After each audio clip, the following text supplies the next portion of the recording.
di ñaan yàlla feebar bii di corona ñu naan ko Covid 19 yàlla jëlee ko fi lu mu gaaw gaaw pour ñëpp nekkaat seen activité. tey nag li may waaj a wax nii mooy ku ci gis sa bopp rek te neexu la na nga ma jéggal te yàlla rek tax te xam ni dëgg rek laay wax. ki nga xam ni nag neex na ko te mu ànd ceeg man yàlla nañu ko yàlla boole jëriñ beeg lépp li may wax lenn kese la déglu leen ma bu baax. dafa am ñaari phénomène yoo xam ni foog mu jóge Sénégal pour Sénégal mën a normal mooy ban damay njëkkee ci xale yu jigéen ñi. xale yu jigéen ñi nga xam ne dañoo ñàkk personnalité ñàkk valeur ñàkk dignité bàyyi seeni kër yaay ak seen kër baay dem di dëkk ak góor di nekk ak moom mbete kuy sëy wala ñu nekk seen appartement meublé appartement boo xam ne amoo loo ko fayee yow liggéeyoo xëyoo gontoo kenn mosulaa gis ngay dang-dangi demoo fenn yëngatuwoo ci lenn te chaque weer ñu gis la nga nekk ci appartement meublé boobu di ko fay góor bu génn keneen dugg loolu yées te weesu ko.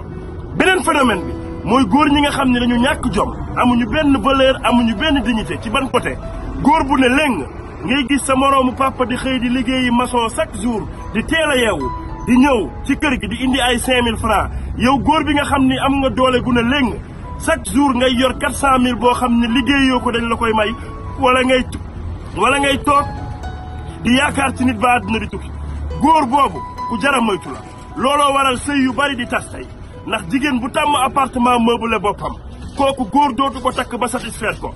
góor bi nga xam ni nag dafa tàmm lu yomb bëgg lu yomb kooku pour muy joxe dépense wala mu xam lu metti day metti ci moom moo tax sëy yu bari di teel a tas ci réew mi sëy yu bari buñ nee sëy bi le 25 décembre lañ ko def le 1er janvier ñu ne la tas na loolu ab ñàkk jom la dimbali leen ñu ngir yàlla ngeen defaraat Sénégal xoolaat seeni toogaay jigéen ñi dellu leen ci seen kër yaay yi dem toog fa su naanee sombi ngeen naan ko su lekkee cere ngeen lekk ko yéen góor ñi dee leen xëy di liggéeyi di am jom te bañ a yaakaar ci kenn loo koo yaakaar yàlla la yaakaar te ci loo nekk rek yàlla jàppale la maa ngi leen di siyaar yéen ñëpp